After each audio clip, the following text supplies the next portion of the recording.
La dédicace du troisième brûlot du ministre Charles Blé Goudé s'est tenue ce samedi 17 décembre 2011 à Paris dans le 13e arrondissement. Pour donc la troisième fois, Charles Blé Goudé, leader des jeunes patriotes, proche de l'ex-président ivoirien Laurent Gbagbo, dépeint la situation sociopolitique en Côte d'Ivoire qui a atteint son paroxysme le 11 avril 2011, date de l'arrestation du président Laurent Gbagbo, aujourd'hui incarcéré dans la prison de la CPI à La Haye. Comment en sommes-nous arrivés là? Que s'est-il réellement passé avant, pendant et après le scrutin présidentiel de novembre 2010 en Côte d'Ivoire? Après ma part de vérité en 2006 et vendu à 45 000 exemplaires, puis d'un stade à l'autre en 2009, où l'auteur pointe du doigt les failles des accords de Linas Marcoussis signés en France en janvier 2003, suite au coup d'État manqué du 19 septembre 2002, Charles Blé Goudé remet le couvert avec Côte d'Ivoire, trinquennat électoral. Le livre lui-même, il est assez complet. Hein? Mais avant ça, avant le trinquennat électoral, je voudrais vous signaler que Charles Blé Goudé avait écrit déjà en 2006 Ma part de vérité, qui a été édité par la maison édition Fraternité Matin, du groupe Fraternité Matin à Abidjan. Ça a été un best-seller à Abidjan, en Côte d'Ivoire.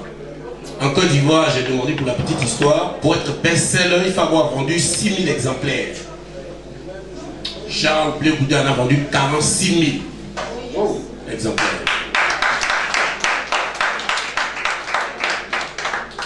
Ensuite, Charles Blé Goudé a écrit d'un stade à un autre en 2009.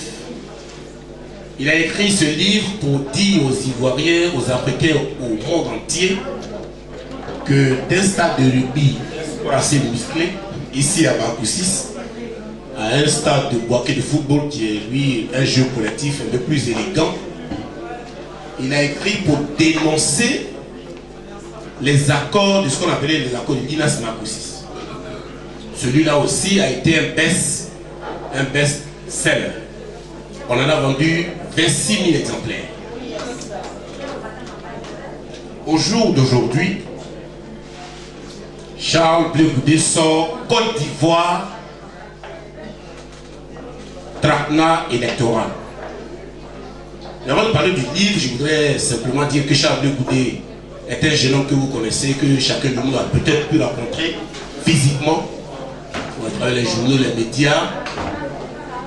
C'est un jeune qui doit avoir 39 ans maintenant parce qu'il est né en janvier 1972 dans un petit village de Guibérois qu'on appelle Niampragayo, c'est Pogrebré en fait, c'est pour ça qu'on dit le génie de Pog, le diminutif de Pogrebré.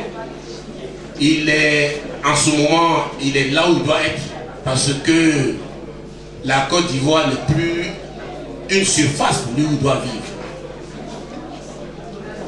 Charles Blé Goudé ne veut pas trop qu'on parle de sa vie privée, mais il a 2 enfants, une jeune fille très, très belle d'ailleurs, et un jeune homme. Il a commencé véritablement la lutte avec ses amis de la FESI. Il était le secrétaire à l'organisation quand Soro Guillaume, qui est aujourd'hui non seulement Premier ministre de Côte d'Ivoire, mais ministre de la Défense. Quand Soro était secrétaire général, Charles était son secrétaire à l'organisation. Bref, au jour d'aujourd'hui, on voit à côté du président du RDR, le président de la République aujourd'hui, Karamoko Yaïro, on voit Soro Guillaume, on voit Konaté Sidiki et autres. Et à côté du président Gbagbo, on voit Charles Blé Goudé. On voit Damana Picasse qui était l'adjoint à Charles. Bref, voilà, quand vous lisez le camarade Charles Blé Goudé, c'est un homme constant, c'est un camarade constant. Je vous demande de l'acheter. C'est un instrument, un livre de révélation. Nous allons écrire notre histoire nous-mêmes. Nous n'allons jamais laisser un soi-disant spécialiste de l'Afrique, encore moins spécialiste de la Côte d'Ivoire, pour écrire des livres pour nous. Que nous dit Charles Blé Goudé dans ce livre-là? Il nous dit essentiellement 5 choses. Premièrement, il faut voir clair. Il faut sortir de la confusion politique. Voir clair, c'est savoir qui est son véritable ennemi.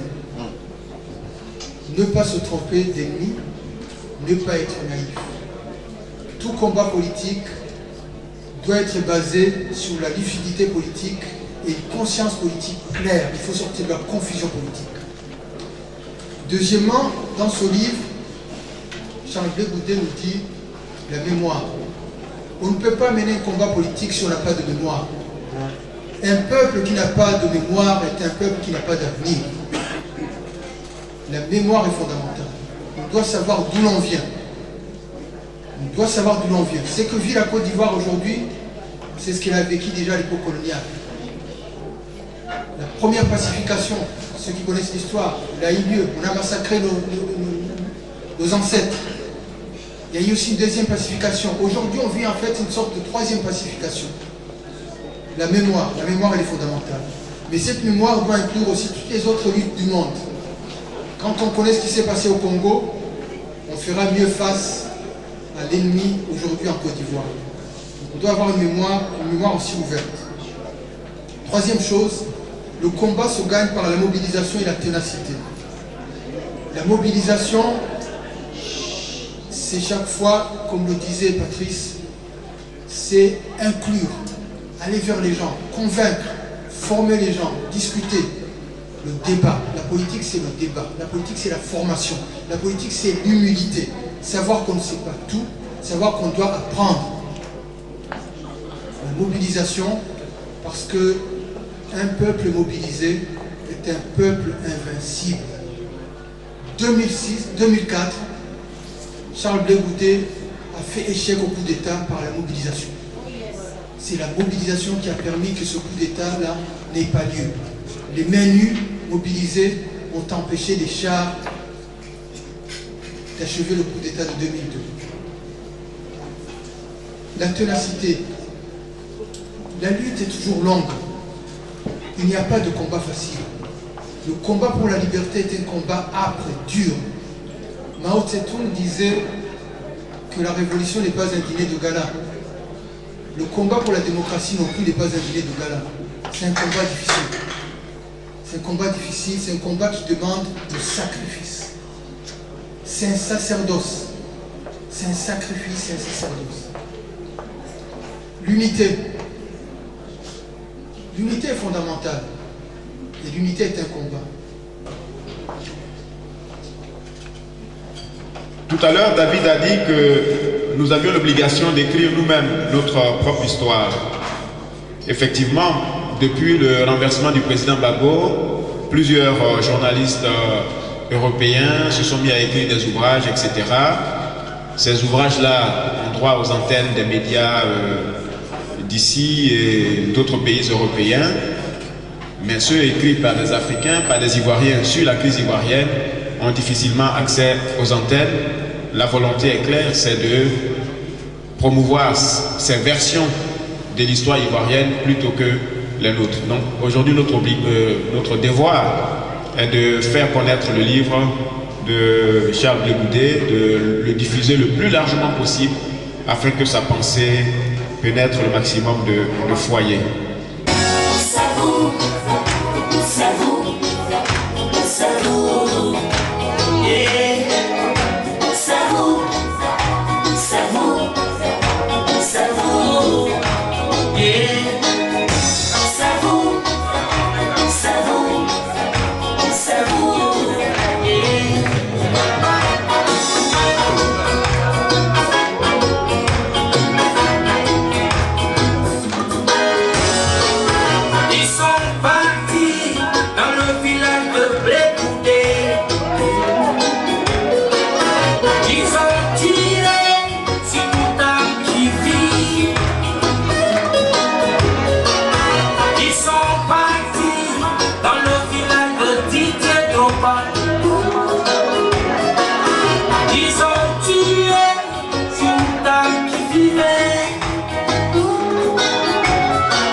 Ils appartiennent à l'ethnie de Laurent Gbagbo.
Mais qu'en pensent certains leaders des mouvements de résistance en France?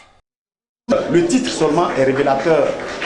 Le Côte d'Ivoire, le traquenard électoral. Aujourd'hui, nous assistons à une élection qui s'est passée en Côte d'Ivoire où le peuple entier a voté le président Laurent Gbagbo et que le Conseil constitutionnel a confirmé. Mais derrière tout ça, il y a un traquenard. Derrière tout ça, il y a des manigances qui amènent aujourd'hui le président Laurent Gbagbo à la CPI.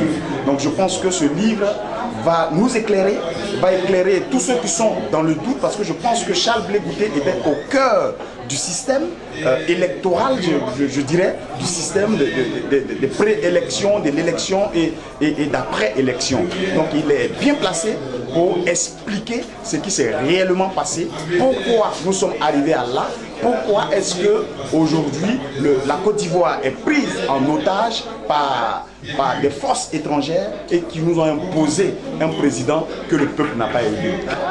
Charles Blé Goudé démontre toute sa maturité politique. Il fait comprendre aux Ivoiriens, au monde entier, que le combat est le plus fort. Le combat ne peut pas s'arrêter. Ce livre, il est assez récent, il est assez clair dans ses propos. Il établit la vérité, parce que la vérité doit être manifestée tous les jours. Et ce n'est pas dans le temps d'en face qu'on a la vérité. La preuve a été faite par l'île que le week-end dernier, lors de l'élection législative supposée, le taux de participation a été gonflé comme ça a été fait lors de la présidentielle. Charles Blé Goudé nous donne ici l'opportunité de rétablir les choses dans le bon ordre.